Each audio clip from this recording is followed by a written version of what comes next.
Good morning, everyone. This is really a fabulous morning for me as a publisher and a book person to finally see this sort of dream come true.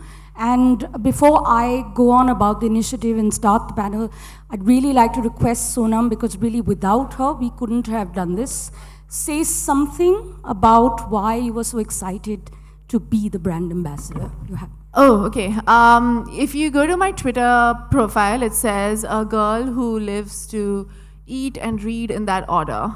An actor, a female actor, because I don't know if actress is okay to say. So I say a female actor who lives to eat and read in that order. I've grown up having an overactive imagination because of reading. I used to read instead of playing with Barbie dolls or anything. That my imagination was with my imaginary friends. And I fell in love with cinema because of reading. But I just want to quickly say that the idea really was to bring these two industries together on a platform, and also to see if there was some reality in, in sort of engendering a process where content could be mined in a more systematic manner from the amazing literature that we are producing.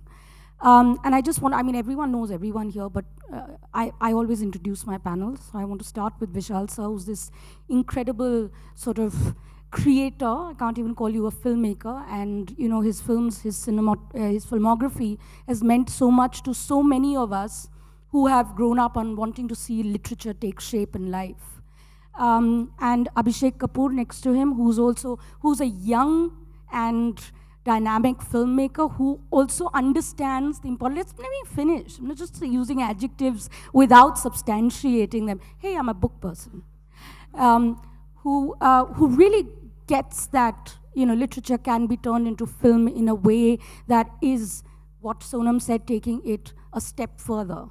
And Sonam Kapoor, I don't need to introduce at all, and I'm just going to skip over you now since you said stop. Yeah.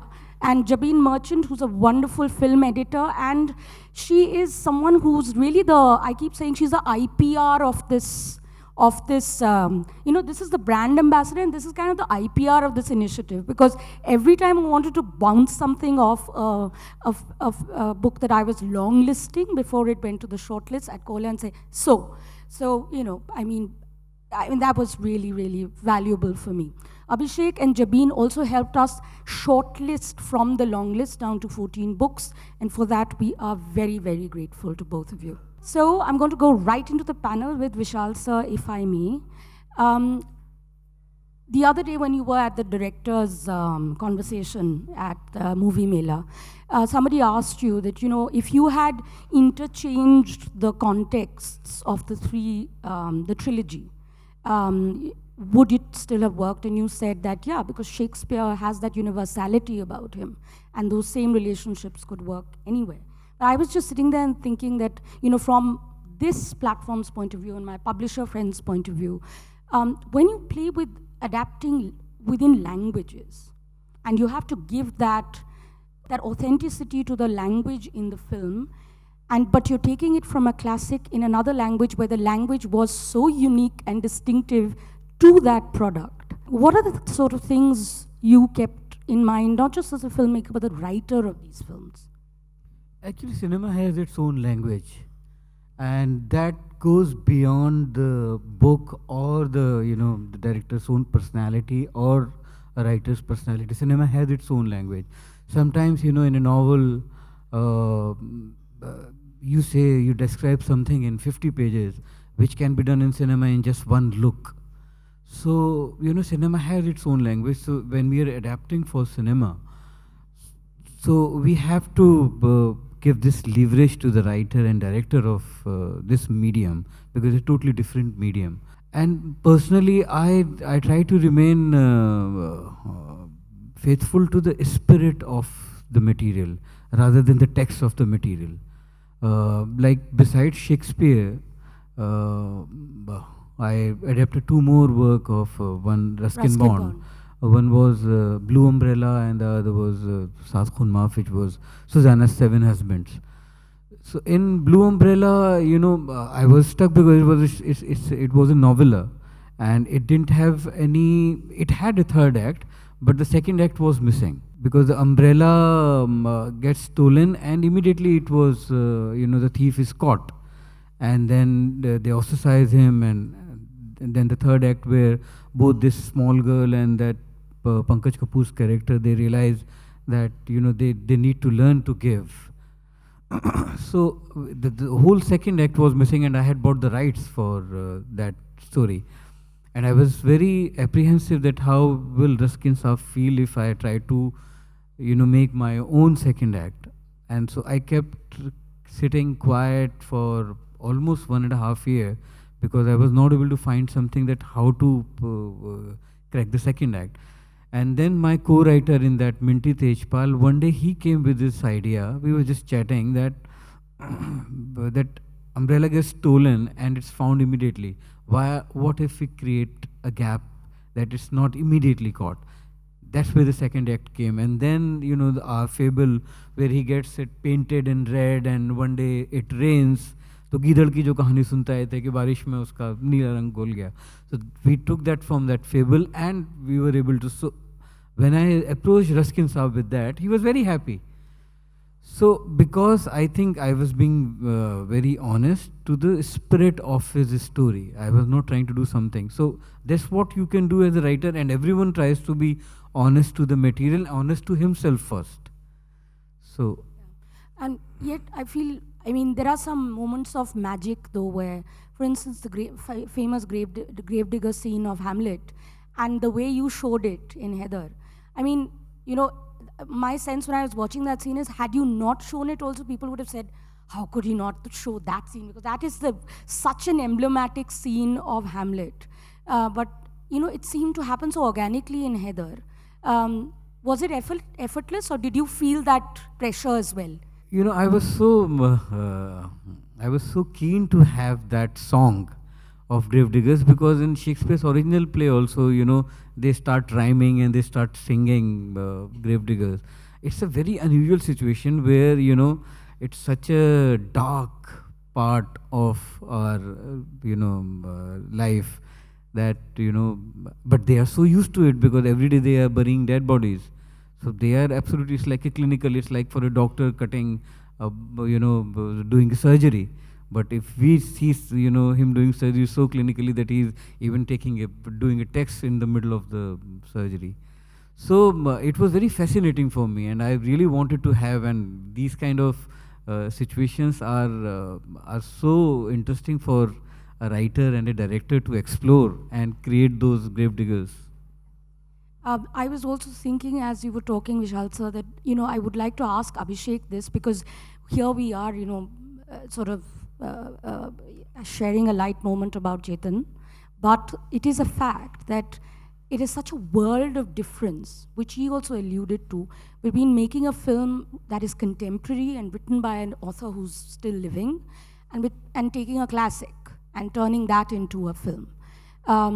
And it works both ways, isn't it? The pros and cons. Sometimes it's more troubling if the author wants to have a sort of a say in the process, and sometimes readers feel they own a classic and they want it made a particular way. You've done both. How did it feel? What was it like for you, the difference? As a filmmaker, I'm not really trying to compete with the book, whether it's Great Expectations or it's Chetan's 3 Mistakes of My Life.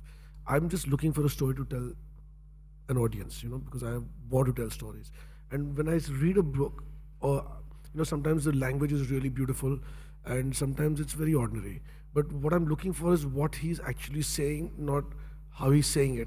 Because the flair, the artistry, I think, comes in the book when it's really beautifully said. I think the author's already exploited the artistic potential or the joy of reading. Sometimes, like if you talk about Arundhati Roy, you can read her and you can just be amazed by the language and the way she can compare things to, and all of that, But as a filmmaker, I just don't know what to do that, because I don't know how I'll be able to engage an audience. And when you make a movie, it's a totally different experience. Your book is you're reading in isolation. For a movie, you got to get all these people together, out of their homes, get into a taxi, come to a theater.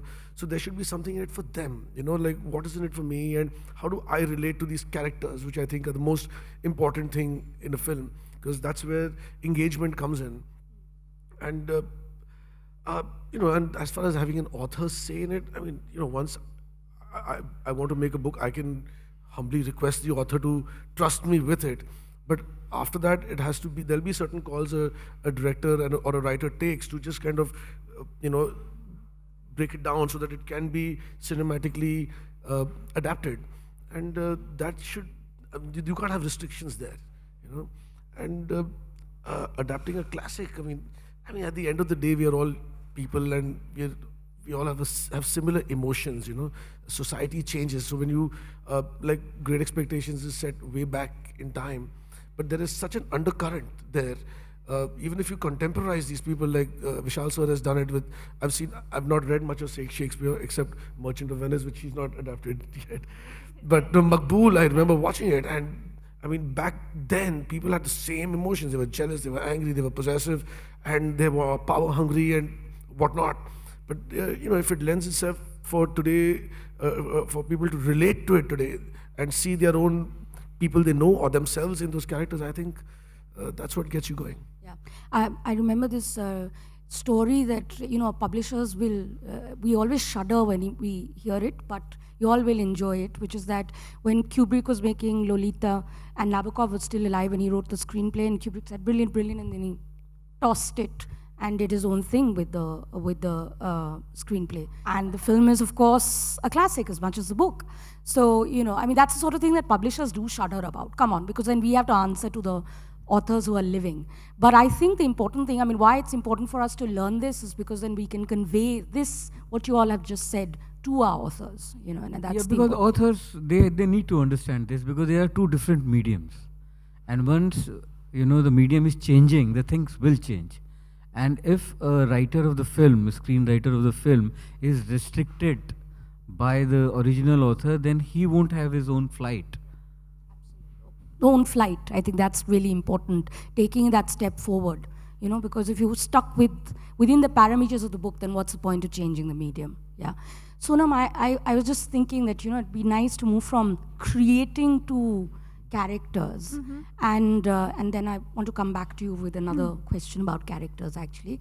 When you did Savaria, which was Dostoevsky's short story, White Nights, and then Aisha, which was Emma, did you sort of, you're also a reader, you're an avid reader, so did you feel, in a sense, it's the same question. Did you feel kind of pressured by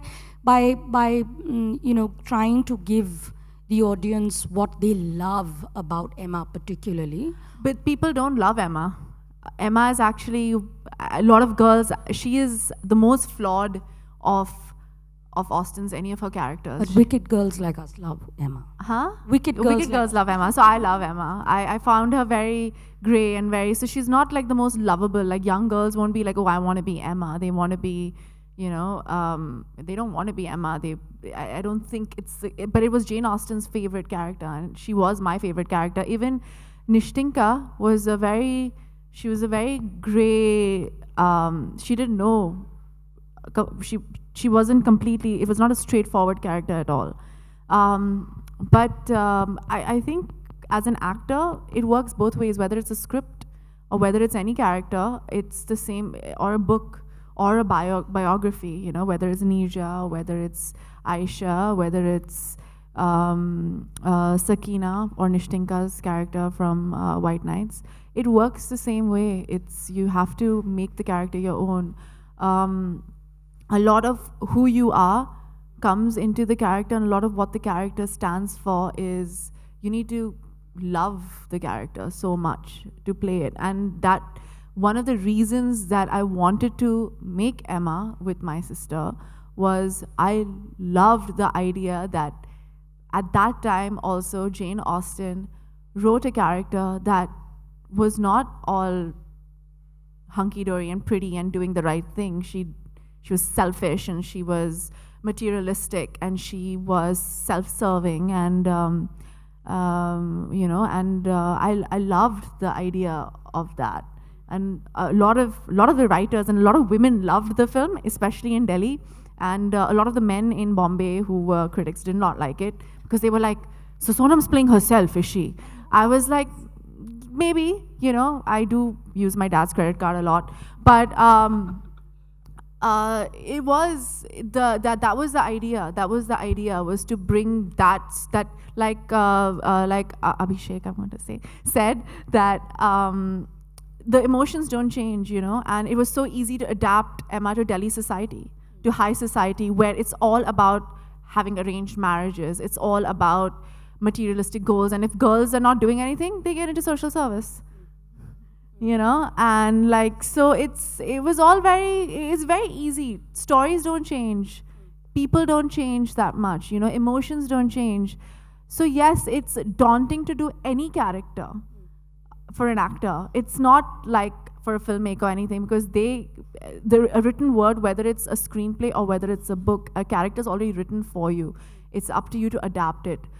Maybe for books and for directors it's different. For an actor, it's all the same. Do you all look at other adaptations for characters, for films, for scenes? Do you look at other adaptations, if they are other adaptations at all? Yeah, all of you. Yeah, of course, I watched all. Macbeth had many adaptations, and the contemporary adaptations also.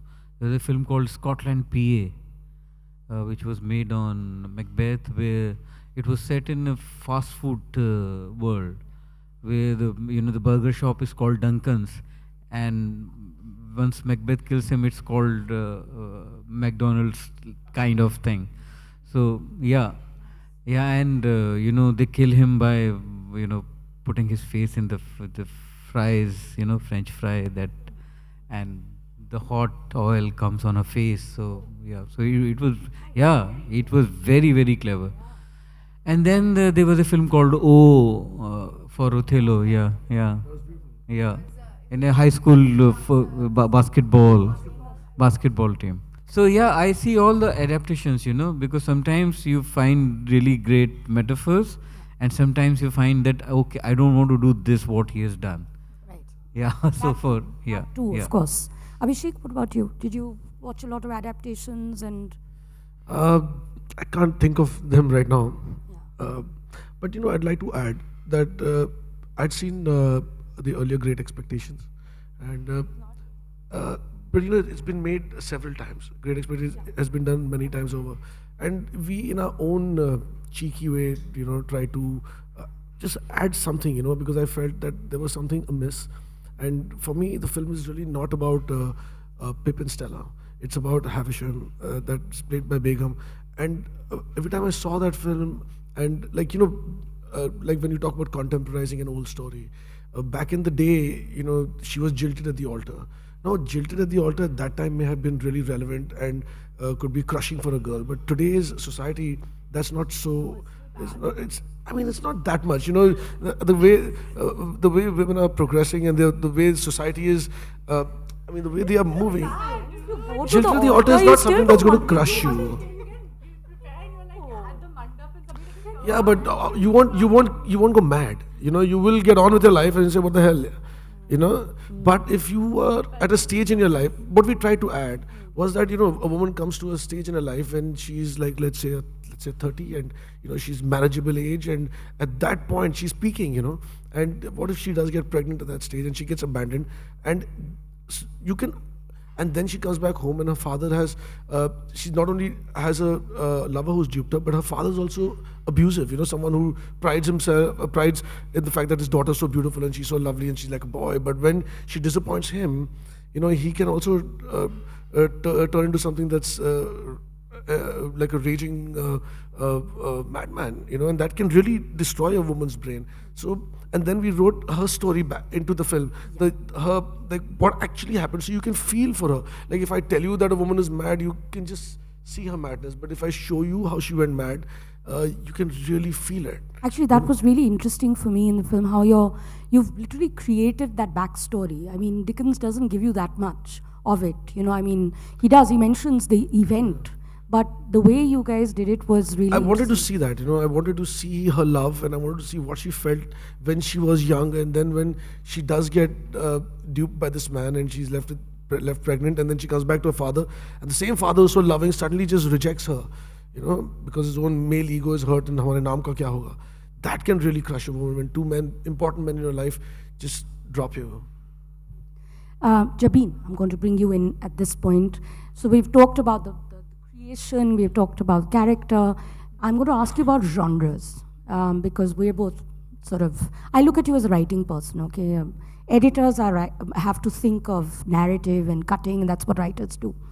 I'm an editor too, although there's different kinds. So I was just thinking that, when you were looking at all of these books, and the genres that kept sort of coming up, what did you find they were usual suspect genres? I mean, this is something, again, publishing friends find very, very interesting. What does the cinematic community, the cinema community think adapts better and why? Or is it, of course, I mean, they have said the truth is really in the narrative, but just to make it a little more sort of, flesh it out a little more. Well, as you can tell by listening to all these people who are so experienced with so many different kinds of books and films and adaptations, you can take any story that basically you as a filmmaker connect to and which sparks of something in your mind.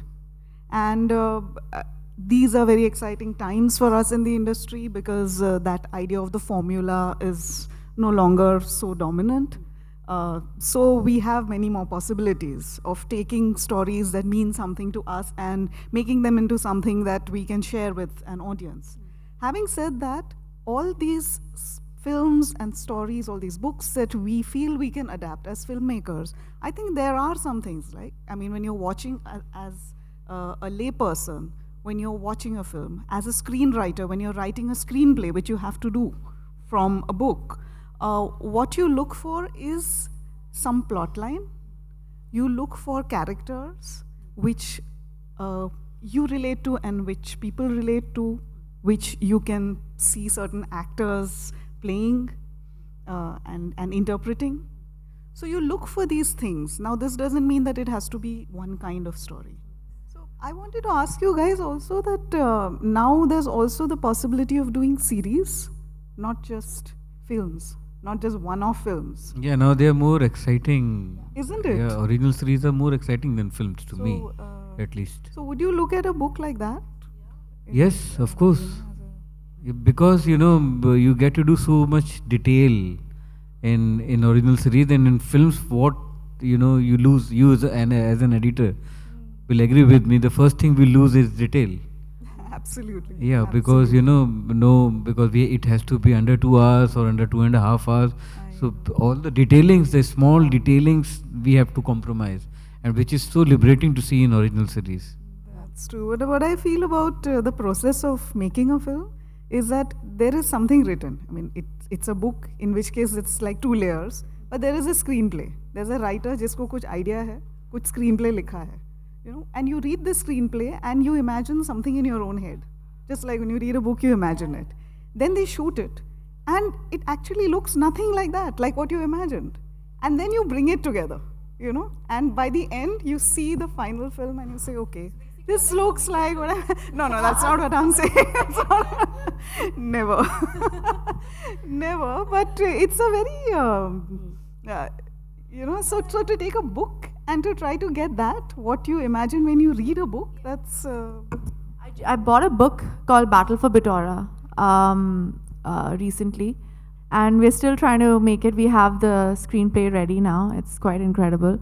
But not only that, there's all these trilogies that have been written, which are great for adapting for series. All these mythological trilogies which have been they've not been made contemporary, but they've become a little more fictional, and they've taken a lot from Indian mythology, which I think is fantastic. So they have great scope for a lot of, content is king, and it's so difficult to get stories these days, and this is such a good platform, not only for writers and authors to get that exposure because people don't read as much anymore, but for filmmakers as well, because we don't have that much great content. It's very, very difficult to find good content.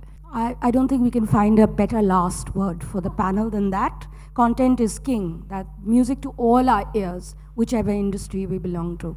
So thank you all for being part of this panel, for being part of this first time initiative, which we all started with great trepidation. Thank you so much, all of you. Thank you.